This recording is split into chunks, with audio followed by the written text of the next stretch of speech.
Cooking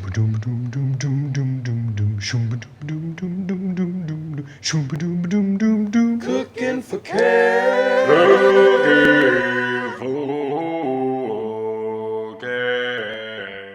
Welcome back. We're cooking for Cat, and today it's a mac attack.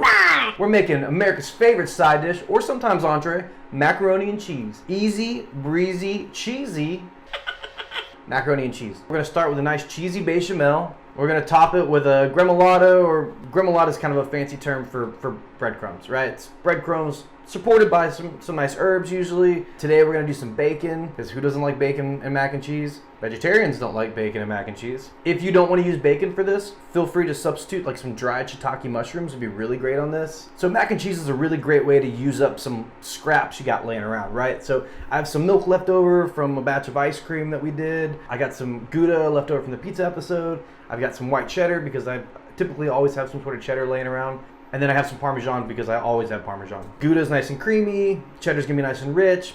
Great little balance with this bechamel. We got an awesome mac and cheese. In addition to that, a gremolata is a great way to use up some leftover stuff too. So in this case, I had 2 pieces of bacon, which I ended up needing a little bit more. Green onions that were kind of going a little wonky on me. Got some nice oregano. I did not have leftover bread this time. Typically, if I have some like random pieces that are starting to go stale, I'll freeze them. Do the same thing, you know, if someone doesn't eat the heels of the bread or whatever, save them, throw them in the freezer. Stale bread or bread that's on its way out is even better for breadcrumbs or gremolata. This was not stale. I had to go buy fresh bread. If you're using fresh bread for this recipe, make sure you toast it a little extra. You really want to dry it out. That's really going to help. The drier this is, the more it's going to latch on to those nice ingredients, those wet ingredients you're going to use later. For what we did for this gremolata, I had a French bread, cut it up into pieces, just toasted it in the oven, a little olive oil, salt, pepper, bacon, just cooked it off. Nothing fancy. I'm gonna use a little bit of lemon zest and some garlic. One thing to note, since I'm already pulling this out, I gotta use it for this dish.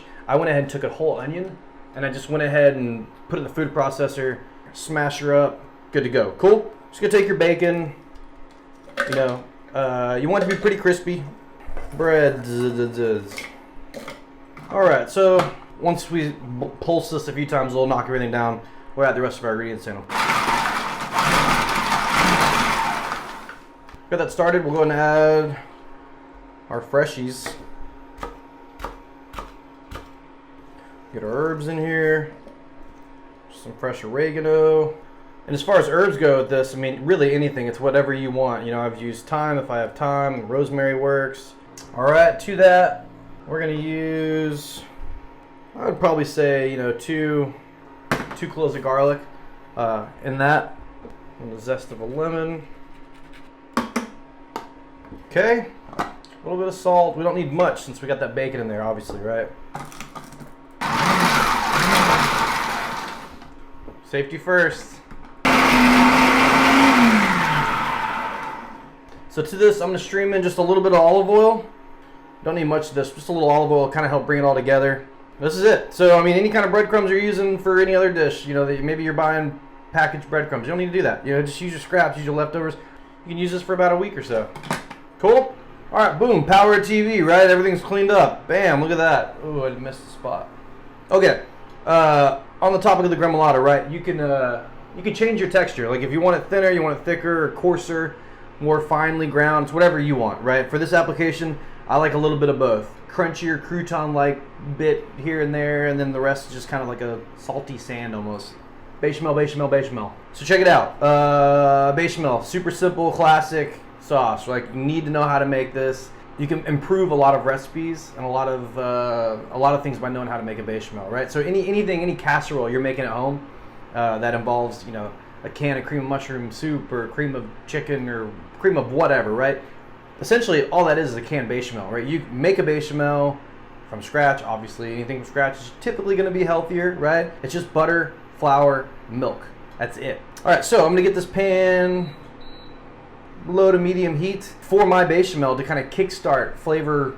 I almost said Flavor Town, and I almost said Flavor Town without making fun of Guy Fieri. Like, it literally almost took us to Flavor Town. I apologize, it'll never happen again. To kind of kickstart this bechamel, remember I took an onion, I put it in the food processor, and just smashed that thing all to bits. So what we'll do is we'll start sauteing those onions, get those onions sweat down quite a bit. I'm gonna do 2 tablespoons of butter. Let that get all melty. A little bit of olive oil. Cat got me this little spoon rest.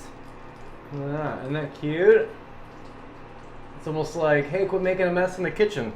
Just so you know, instead of pasta, we could totally make this with corn, right? Frozen corn is even better for this. And essentially, you can make a creamed corn with this dish. Cheese, no cheese, whatever. Sometimes I'll do a curry bechamel.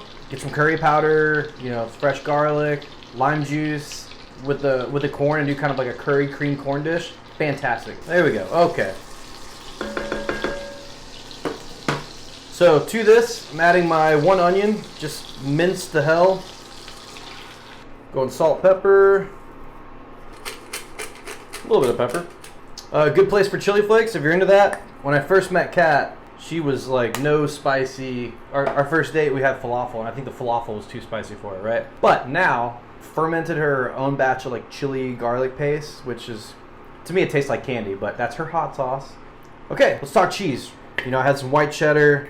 Got a Gouda, a nice creamier cheese, sharper cheese. Got some Parmesan. Yeah, so what we'll do is we'll just go ahead and get these shredded down. Once we make our bechamel and the sauce starts coming together, we'll add half of our cheese to that. Pasta in, a little bit of pasta water, rest of the cheese. We're good to go. We're out. Easy breezy. Cool, so we did about half a block. So what is that? 4 ounces? 4 ounces white cheddar, probably 4 ounces Gouda. And there we go. Shredded cheese. Alright, so nothing fancy going on here. I don't want to get a lot of color on this. I'm not really trying to cook this into a roux. So once I add the flour and to this mixture, you know, I'll let it cook for a shorter period of time than we did like the pan sauce, right? We want the mac and cheese to have that nice light color. We don't want it to be all brown and stuff. Also, I kind of forgot. Definitely some Parmesan and these breadcrumbs. It's a lot easier in doing a bechamel. A heavy pot, it's not going to move on you because you're going to do quite a bit of stirring. Hence why I use this giant pot for this small portion of macaroni and cheese. And then, you know, once you pour your cream in, you want to pour a little bit at a time just to start it. Let it do the little kind of cook it down. If this pan's too hot when you add that, you'll break your sauce, right? You know, once I get this to where I kind of want it, you know, drop the temp down a couple, you know, lower to low medium. Easy breezy, okay? 2 tablespoons of flour.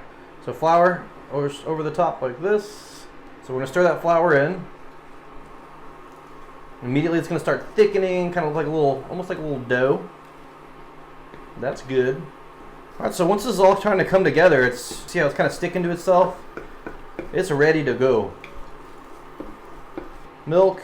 And again, I'm just going to pour probably 3/4 of a cup in at first, just to let it start incorporating, get it stirred till it's smooth, and then we'll add the rest of it in. Cool. So now I'll just pour the rest of the milk in.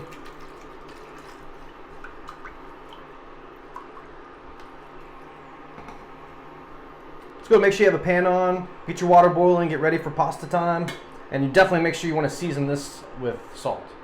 Really does make a difference in richer dishes like this. I think I put too much chili flakes in there. I don't think Kat's going to like that as much. Alright, so once it starts thickening up, you know, it's going to come together pretty quick. Okay, so this is where our sauce is. You see that up there? So it's still thin enough. It's not like a gravy. It's not thick, right? Because we're going to add this pasta, and we're adding all this cheese to it, which is going to thicken it as well. We're going to add, you know, half our cheese. We're just adding half. That way, once we get the pasta in and we let it finish cooking, right, we're going to add the rest of that cheese, and it's really going to make it feel cheesier without having to add 2 pounds of cheese in here. You know, oftentimes, you know, people are just, you're melting down cheese and putting it with pasta, and it doesn't sound terrible at all, but you know, you don't really need to use that much cheese. This bechamel is going to carry this creaminess through, and we're actually flavoring that bechamel with the cheese. So I got about 8 ounces, it's like half a box, I guess, of some macaroni. What are we doing here? We're blanching this. We're going to finish it in the sauce because we really want it to absorb all this work we put in here, right? If you were to overcook this and just put it in here, pasta wouldn't absorb any flavor because it's already absorbed all the moisture or the liquid that it can. You know, I'm thinking 3 to 5 minutes on this pasta, and we're going to finish it in here. Cool? All right, so we already salted our water, pasta in. Okay, while that's going, we'll go ahead and microplane our garlic. You know me, garlic and lemon, it's just cheap and easy. I really wish I had somebody else to do this. All right, that was fast. Your boy getting better at the old editing over here, you know? Microplane garlic, you can taste, you know, make sure this is where you want it. Okay, cool, so let's check out this pasta. So you can see the ends of the mac and cheese are a little lighter and the middles are dark. Pretty close to what we want. After I read that box and saw how long it was telling people to cook pasta, I really am terrified to think that people are actually doing that. If you get this, I'm sorry, just move on, right? We're going in. So right out of the water, we want some of that water, so we're not really worried about if it gets in there. We'll probably take more of it. I'm gonna take, this isn't the right size, but I'm gonna take about a 1/4 cup of this pasta water. Right, looks good. Right in, and then we're just gonna stir. You know, it's gonna loosen up for a second, and then that pasta's gonna tighten it all up, absorb this great sauce you've made. We're gonna add cheese to it. I'm gonna add juice of 1 lemon. You know, citrus, especially in richer, creamier sauces, just kind of lifts it. Let's take a look. It's getting nice and thicky, sticky, icky. That's what we're looking for. We're gonna go ahead and add the rest of our cheese. We're gonna add some Parmesan over the top as well, and our breadcrumbs, but just a little bit for that savory Parmesan flavor town. All right, stir the cheesies in.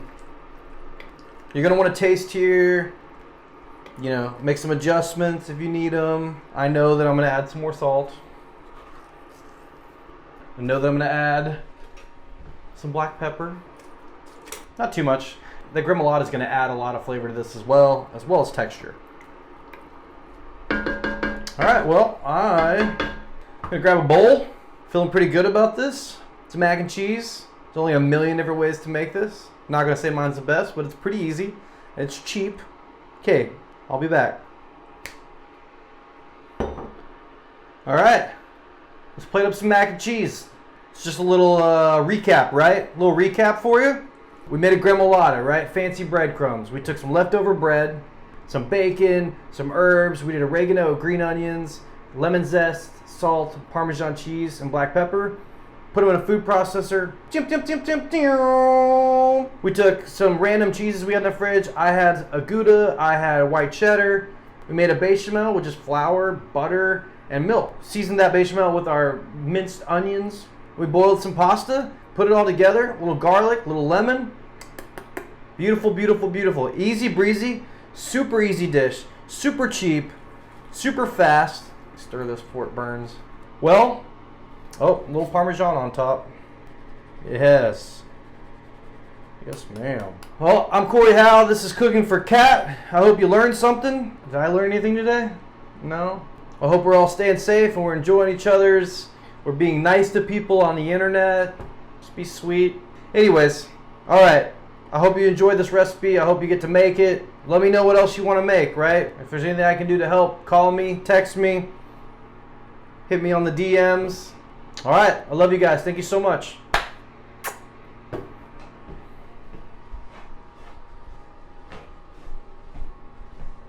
I don't know how to moonwalk. You hear that? That's when you know it's good mac and cheese. Yo, what up? It's me again. I know I don't like taste the food on the thing, so I just think it's kind of weird. It's kind of dumb. I don't know. I just had a bite of this mac and cheese, and it's lit. It's so good. When you're doing this, and like it's weird. I gotta use these fucking this lamp and shit. You know, you're just like can't really see it. I don't know. And the weather changes, and you know, I'm just trying to make this a little better for you guys. You know, and anyway, like sometimes you're looking at it while you're making it, and you're like, yeah, that's fine. And then you eat it, and you're like, son of a bitch, that was really good. That's like I'm really good at cooking, and I figure I just want to let you know that is fire. That is the first and last time I'll ever say that word. Okay? All right, love you.